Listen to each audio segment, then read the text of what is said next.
Donc là j'ai remis le retour d'huile.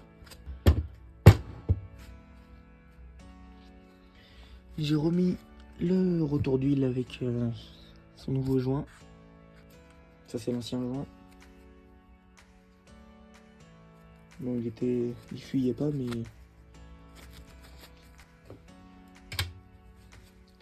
Là, un joint torique en cuivre, un joint d'échappement qui va ici.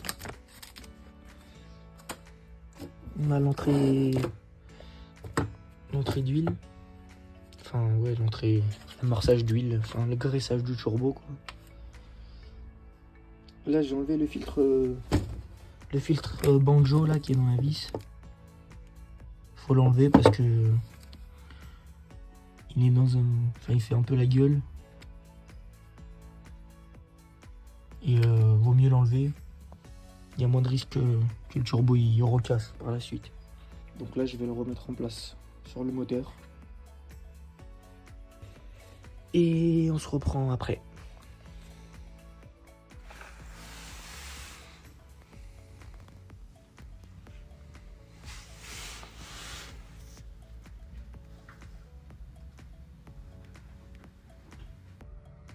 Voilà, le turbo il est posé.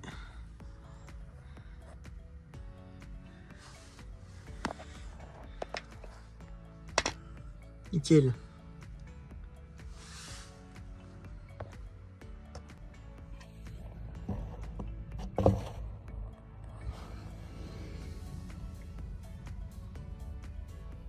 Brancher ça.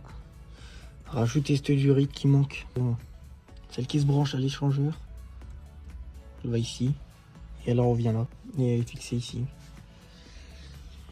Et voilà, remettre le support. L'amorcer en huile. Faire une vidange. Changer le filtre à huile. Le filtre à huile là-dessus, il est là, on le voit. Ici, là. On a remis la durite. Bon, celle-là, elle sera changée parce qu'elle a été rafistolée. La durite qui retourne au turbo. Et là, on va faire la vidange. L'huile, elle est plutôt...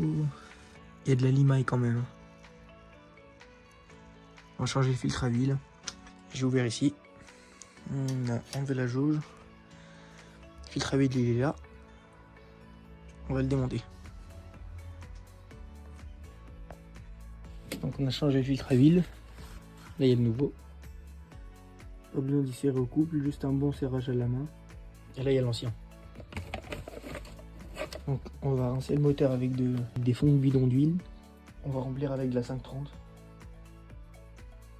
Pour l'amorçage de l'huile, ce qu'on va faire, c'est qu'on va débrancher les injecteurs, les 4 injecteurs qui sont là. Amorcer le moteur en huile. Et pour remplir le filtre à huile. Et après on rebranchera les injecteurs. Et après le moteur il est censé démarrer.